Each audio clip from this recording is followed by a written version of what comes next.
ये कहानी 3 ऐसे एस्ट्रोनॉट की है जो मून मिशन के लिए जाते हैं और स्पेस के खतरों में एक एक करके मारे जाते हैं। ये कहानी हमें सिखाती है कि इंसान को कभी भी हिम्मत नहीं हारनी चाहिए और मुसीबतों का डटकर सामना करना चाहिए।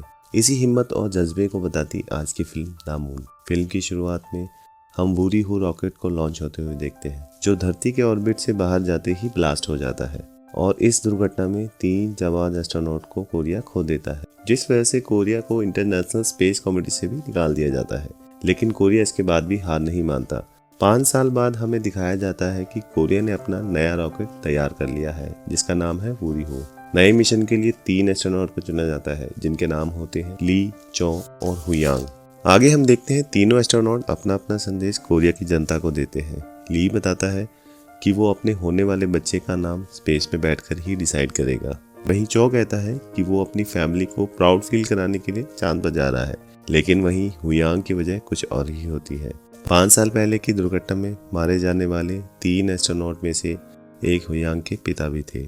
हुयांग बताता है कि वो अपने पिता का अधूरा सपना पूरा करने के लिए चांद पर जा रहा है। वहीं कोरिया पिछली दुर्घटना से सीख लेते हुए तीनों एस्ट्रोनॉट की 20 महीने की कड़ी ट्रेनिंग करवाता है, ताकि इस बार कोई गलती ना हो सके। फिर हम रॉकेट को लॉन्च होते हुए देखते हैं, जो कि सफलतापूर्वक धरती के ऑर्बिट से बाहर निकल चुका है, मगर चांद के ऑर्बिट में जाते ही सोलर विंड से टकरा जाता है, जिससे कम्युनिकेशन एंटीना टूट जाता है और हमें पता चलता है कि अब बेस से संपर्क टूट गया है और ये खबर सारी दुनिया में फैल जाती है। वहीं कमांडर ली हुयांग को हिम्मत बनाए रखने के लिए कहते हैं। उसके बाद हुयांग स्क्रीन पर एक एरर देखता है, जिसके बारे में लेफ्टिनेंट चो को बताता है। तभी लेफ्टिनेंट चो देखते हैं कि फ्यूल टैंक पे लीकेज है, लेकिन इससे पहले वो कुछ समझ पाते एक जोरदार ब्लास्ट होता है, जिस ब्लास्ट में लेफ्टिनेंट चो की मृत्यु हो जाती है और कमांडर ली भी ब्लास्ट में बुरी तरह जख्मी हो जाता है। ये सब देखकर हुयांग परेशान हो जाता है और अफरा तफरी में शिप से बाहर आने की कोशिश करता है, मगर कहीं ना कहीं कमांडर ली को पता था कि वो अब नहीं बचा। उधर कुछ देर के लिए बेस को सिग्नल मिल जाते हैं, पर अब बेस को पता चल चुका है कि दुर्घटना घट चुकी है। वहीं हम देखते हैं कमांडर ली के स्पेस सूट में लीकेज है और ऑक्सीजन का स्तर लगातार घट रहा है और वो हुयांग को कहते हैं कि अब बाहर आने का कोई फायदा नहीं है। मैंने कम्युनिकेशन एंटीना रिपेयर कर दिया है, तुम बेस से संपर्क करके मिशन पूरा कर सकते हो। इतना कहकर कमांडर ली अपना सेफ्टी हुक निकालकर अंतरिक्ष में अंतिम सांस लेते हैं। आगे हम देखते हैं हुयांग ने सिस्टम रिस्टार्ट करके बेस से संपर्क कर लिया है और हादसे की जानकारी बेस को देता है कि कैसे सिस्टम में खराबी हुई और ली चो मारे गए। वहीं बेस हुयांग को अगले निर्देश तक इंतजार करने के लिए कहता है। तभी हमें बेस की एक मीटिंग में किम को वापस लाने का निर्णय करते हुए दिखाया जाता है, जो कि पहले नारी हो मिशन में डायरेक्टर थे, मगर मिशन के फेल हो जाने के बाद इस एजेंसी को छोड़ चुके हैं। अभी वो अपनी एक इंटर्न के साथ शिकार पर थे। फिर हमें दिखाया जाता है तभी कुछ लोग किम के पास जाते हैं। पहले तो किम जाने से इनकार कर देता है, लेकिन जब उसे पता चलता है कि हुयांग उनके एक साथी का बेटा है, तो वो तैयार हो जाते हैं। अगले सीन में हम देखते हैं कि शिप का टेम्परेचर लगातार घट रहा है और तभी हम किम को देखते हैं, जो हुयांग से जेट की मदद से शिप की डायरेक्शन चेंज करने को कहता है और ये काम करता है। टेम्परेचर नॉर्मल होने लगा है और किम हुयांग को अगले निर्देश तक रुकने के लिए कहता है। हुयांग हताश और निराश अपने साथ लाए दोनों एस्ट्रोनॉट्स की निशानियां देख रहा होता है और इमोशनल हो जाता है। वहीं हम किम को किसी से फोन पर बात करते हुए देखते हैं। हमें पता चलता है कि किम अपनी एक्स वाइस मून यान से बात कर रहा है, जो कि नासा में एक साइंटिस्ट है, और किम हुयांग के रेस्क्यू के लिए मदद मांगता है। लेकिन मून यान ये कहकर मना कर देती है कि नासा कभी भी कोरिया के एस्ट्रोनॉट के लिए अपने एस्ट्रोनॉट की जान खतरे में नहीं डालेगी। तभी किम को पता चलता है हुयांग खुद ही लैंडर को एक्टिवेट कर चुका है, चांद पर लैंड करने की तैयारी कर रहा है, जबकि किम बिना किसी बैकअप के ये होने नहीं देना चाहता था और बेस भी हुयांग को परमिशन नहीं देता। लेकिन तब तक बिना किसी की परमिशन से हुयांग चांद पर लैंड करने का मन बना लेता है और ये खबर आग की तरह फैल जाती है और हम ये खबर हर न्यूज चैनल पर देखते हैं। तभी हुयांग चांद पर लैंड कर जाता है और सभी जगह खुशी का माहौल है और कोरिया चांद पर लैंड करने वाला दूसरा देश बन जाता है। वहीं चांद पर हुयांग को दिखाया जाता है कि वो अपने साथियों की कुछ निशानियां चांद पर रखकर उनको श्रद्धांजलि देता है और रोवर से मिशन एरिया की तरफ निकल जाता है। मिशन एरिया में हुयांग को कुछ सैंपल कलेक्ट करते हुए दिखाया जाता है, जहां ड्रिलिंग में आइस मिलती है, जिसका मतलब है मून पर पानी है। लेकिन तभी हुयांग वहां से निकल पाता मेटियोर शावर शुरू हो जाता है। बेस से उसे तुरंत वहां से निकलने को कहते हैं, मगर एक बड़े मेटियोर की चपेट में आकर रोवर एक खाई में फंस जाता है। हुयांग किसी तरह ड्रोन की मदद से वहां से निकलकर मेटियोर से बच गरजता हुआ लैंडर तक पहुंचता है और वहां से निकल जाता है। मगर अभी भी मुसीबतें कम नहीं हुई। अभी हुयांग को शिप से लैंडर को डॉक करना था और शिप में दाखिल होकर कंट्रोल अपने हाथ में लेना था। मगर शिप भी मेटेओर शावर से तबाह हो जाता है और शिप स्पेस में अनकंट्रोल होकर घूमने लगता है, जिसकी वजह से हुयांग घायल हो जाता है और लैंडर मून पर क्रैश हो जाता है। सबको लगता है कि अब सब खत्म हो चुका है। 4 घंटे इंतजार करने पर भी कोई सिग्नल नहीं आता। हुयांग को ऑफिशियली मरा हुआ घोषित कर दिया जाता है। ये सब देख सभी लोग दुखी होते हैं। तभी किम के पास उसकी इंटर्न आती है जो हुयांग का मैसेज उसे दिखाती है। अब किम के पास हुयांग के मैसेज की फ्रीक्वेंसी भी थी। किम उसे घर से ही कनेक्ट करता है। हुयांग बताता है कि क्रैश की वजह से इलेक्ट्रिक बहुत कम बची है और मेटेओर शावर भी अभी तेजी से हो रहा है। किम उसे लैंड में रहने के लिए ही कहता है। वहीं हमें दिखाया जाता है किम की इंटर्न हुयांग का हेल्प वाला मैसेज सोशल मीडिया पर डाल देती है ताकि लोगों के दबाव में नासा हुयांग की मदद करने के लिए राजी हो जाए। और होता भी यही है। मगर नासा के ऑफिशियल मून पर गुस्सा हो जाते हैं कि उन्हें पता था कि ये मैसेज फ्रीक्वेंसी के साथ मून ने ही किम को दिया होगा। मगर इससे पहले वो कुछ कर पाते, व्हाइट हाउस से प्रेसिडेंट का कॉल आ जाता है। वहीं साइंस मिनिस्टर को दिखाया जाता है कि वो सब पर गुस्सा हो रहे हैं क्योंकि अभी तक हुयांग को निकालने का किसी के पास आइडिया नहीं है। उन्हें पता था अगर हुयांग मारा जाता है तो जनता उन्हें कभी भी माफ नहीं करेगी। तभी पता चलता है दुनिया भर के लोगों के प्रेशर के चलते नासा ने हुयांग के रेस्क्यू की कंफर्मेशन दे दी है। वहीं हम देखते हैं किम की एक्स वाइफ कोरिया की एजेंसी और नासा का संपर्क कराती है, जबकि उसका ये आखिरी मिशन है। वहीं नासा का शिप मून के ऑर्बिट में आ जाता है जहां हुयांग का लैंडर उन्हें डॉक करना था। अब हुयांग को लैंडर लॉन्च करना था मगर लैंडर में डैमेज के चलते लॉन्च करना मुश्किल हो रहा था। किम उसे लॉन्च रोकने के लिए कहता है लेकिन तब तक हुयांग लॉन्च कर चुका था और फिर लॉन्च फेल होकर चांद के सरफेस पर क्रैश हो जाता है। वही दिखाया जाता है कि नासा का शिप भी मून के ऑर्बिट में ज्यादा देर तक नहीं रुक सकता, इसलिए मून मिशन को अबॉर्ट करने के लिए कहती है। किम हुयांग को संभालने की कोशिश करते हैं मगर हुयांग पूरी तरह टूट चुका है। वो सबको बताता है कि उसके पिता को मून मिशन पर जाने से पहले शिप की कमियों का पता चल गया था, मगर इन सबको नजरअंदाज करके वो मिशन पर चले गए और मारे गए। तभी किम हुयांग को बताता है कि मिशन में 1 दिन पहले वो मेरे पास आए थे और चाहते थे कि मिशन को कुछ समय तक पोस्टपोन कर दिया जाए, मगर किम कहता है कि मिशन ऑलरेडी बहुत ज्यादा डिले हो चुका है और ये अब होना मुश्किल है। ये सब बताकर किम हुयांग से माफी मांगता है। अगर वो शायद उनकी बात मानकर मिशन रोक देता तो आज उसके पिता जिंदा होते। हुयांग भी किम को माफ कर देता है और कहता है वो हार नहीं मानेगा। ये सब बातें किम की एक्स वाइफ भी सुन रही होती है और किम को फोन करके एक प्लान बताती है। किम अपनी टीम के साथ लैंडर को लॉन्च करने की कोशिश करते हैं और लैंडर लॉन्च हो जाता है, लेकिन मुसीबत अभी टली नहीं है।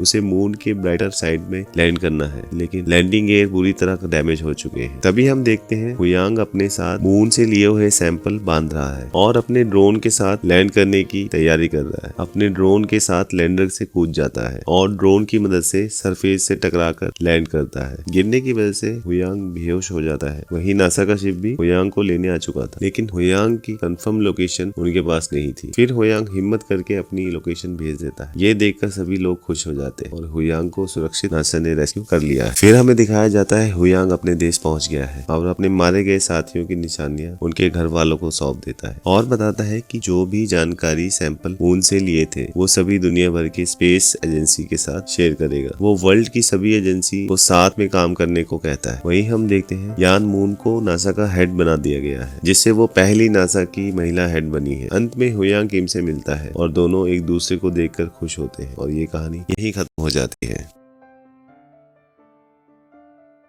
आपको ये कहानी कैसी लगी कमेंट करके जरूर बताएं। मिलते हैं नई कहानी के साथ अगली वीडियो में।